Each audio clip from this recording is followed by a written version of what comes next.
All right, Sydney Brown back again. We're going to talk now about the top 10 tips for launching a successful podcast. Now, obviously, not everyone should do a podcast. If everyone had a podcast, there would be way too many of them. But if you don't try it or investigate it or research it, then you never know if it's something you've missed out on or if it's something that, oh gosh, no, I don't want to do that. So let's assume that you know you want to at least give it a shot. And let's dive into the top 10 tips for launching a successful podcast. Number 1, define your podcast goals. When you're starting an undertaking of any sort, you always want to start with goals. Determine, what the purpose is. Why? What's your why? Why do you want to do a podcast? What are your goals? And, make sure that everything that you do from this moment on points to meeting those goals. Okay? Number 2, choose a niche or a theme. Now, by selecting a niche or a theme that aligns with your interest, your expertise, and writing goals specifically, that will attract your targeted audience. Now, if you are a romance writer, maybe your podcast can be, in general, romance. Maybe you want to get something very specific and let it be, steamy romance, or even more specific, maybe, open relationships. I'm just throwing stuff out there. But if you find a very small niche, if let's say open relationships, if you do a podcast on that, it's not directly about your book, but man, think of the research you would get by the interviews you would have. Think about how every time you released a book, all of your listeners would probably buy that book because your book would be in that same genre or category. So it doesn't have to be a podcast about this type of book only, but let it be about a subject that you write. And then that way you can build a bigger listener body. And that way, when you do release a book, you have a growing audience. Number 3, plan your episodes.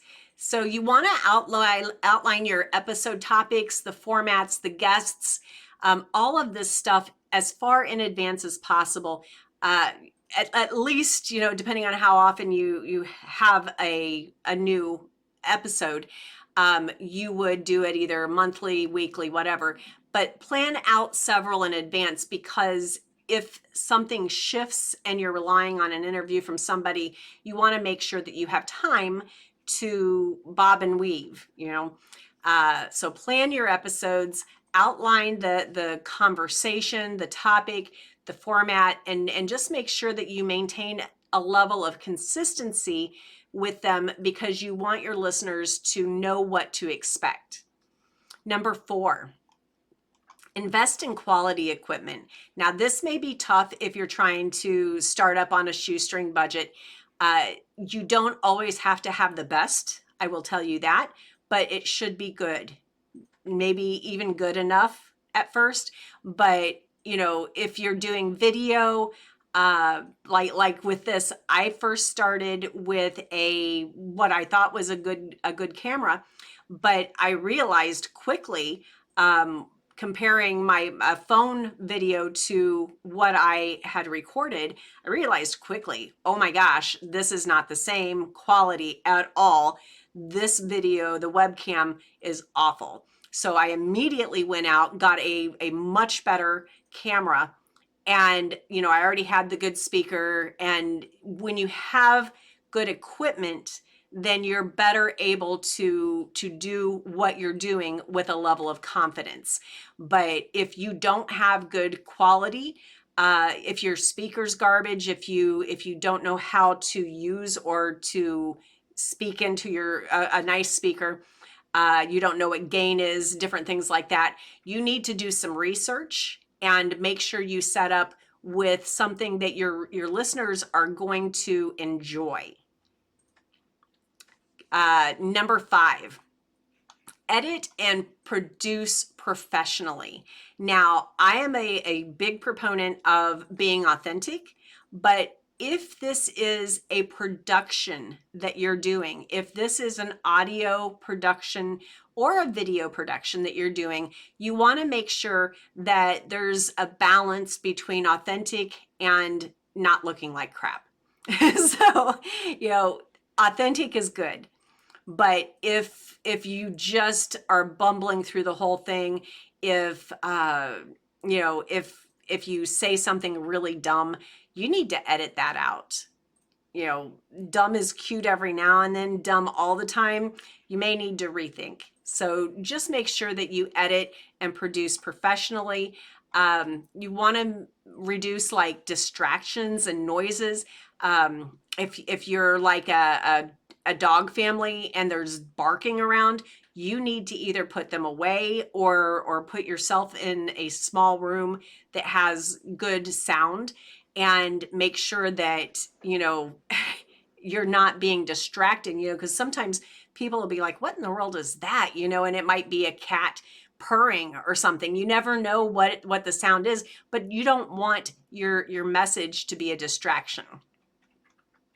Number 6, create eye-catching cover art. So even if you're strictly audible, your cover art needs to be professionally done. If you can go to Fiverr.com, you can go to Upwork, so many places to have graphic work done. If you're not a graphic artist, you could have this one great graphic that you just change the text by episode, or you can have someone do something new each time. It just depends on what your goal is and what your brand is, but make sure that you have some great eye-catching cover art.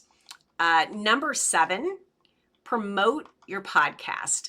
Now, share your podcast episodes.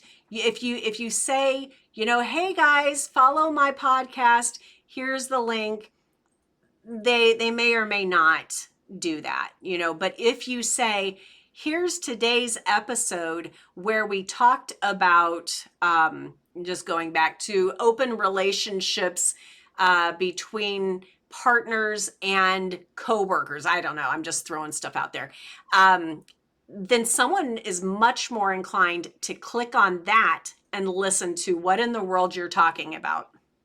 So be specific when you share, and definitely share that content out across any of your social media that you're allowed to. Obviously, don't spam, but get that out there. And if you have a newsletter, get that out there on that as well. Number 8, engage with your audience. Encourage listeners to interact with you through social media. Put out your email address, podcast reviews, and respond back. That's like with my channel here. I ask you to go ahead and comment in the comments below, ask questions, tell me what your biggest takeaway was, because one, I want you to know that I genuinely do care, but it's also important because in analytics, you get to know who is listening, who's not listening, who's really engaged, who thinks highly of you enough to spend their time, even if it's just a few seconds, to actually do what you've asked them to do. So things like that are important, but engage with your audience and ask them to engage back. Number 9, be consistent. Release episodes on a consistent schedule. It doesn't have to be, daily or even weekly. You can do it bi-weekly, monthly, whatever is consistent. That's what matters, because your listeners will tune in. If they like what they hear, they'll tune in and they'll want to hear the next episode. But if you like are inconsistent, and let's say, you're 2 weeks here and then you're a month here and then you're the next week, you're they'll be like, okay, well, they're not on a schedule, so I'll just check back the next time I'm logged in, and they won't stay there with you emotionally. So if you are consistent about, every 2 weeks or whatever works for you, let them know that you'll be there though. And then, of course, number 10, be persistent. Building a successful podcast takes time and dedication.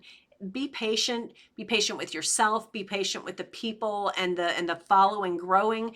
Stay connected to your audience and committed to your goals. Refine your strategies as needed, just like everything else. Make sure that whatever you do, you don't give up. If this is something that you decided was worth your time, then don't give it up until you are absolutely certain that you're wasting your time and there's no benefit. But especially if there's something that you've decided that this is worth it, then it's still worth it. Even if you don't notice something is improving, it's still worth it. Don't give up. All right, there you have it, guys. An overview of the benefits of podcasting for writers, the tips for launching a successful podcast. Make sure, as you go through this, you just want to decide whether starting a podcast depends, if it is it for you. That really is a personal decision. Does it go with your personal goals? Does it fit into your schedule? Is it something that you can commit to?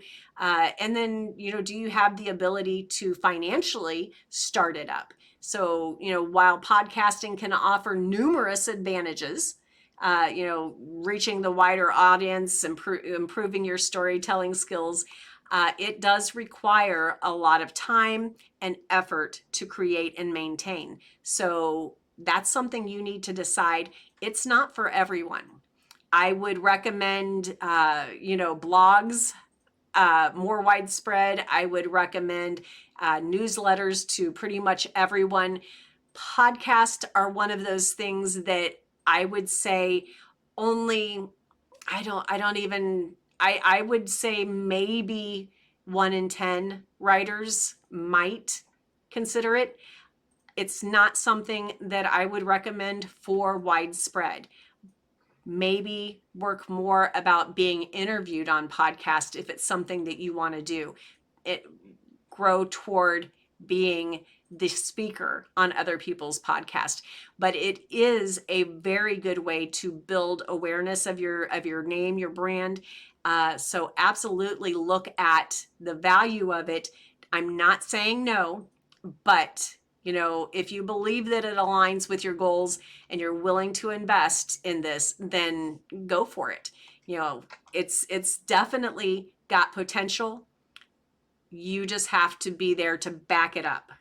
All right, guys, I appreciate your time, and I do hope that you will subscribe if you haven't yet. Definitely like the video and leave me any questions or tell me what your biggest takeaway was. I appreciate all of your communication, and I hope that this has been helpful. Make sure that we see you. And I don't know if I've said it lately, but we do have a writing community on the Facebook. It's a Facebook group. If you would like, I will put the link in the description below. You're welcome at any time to come and hang out with us.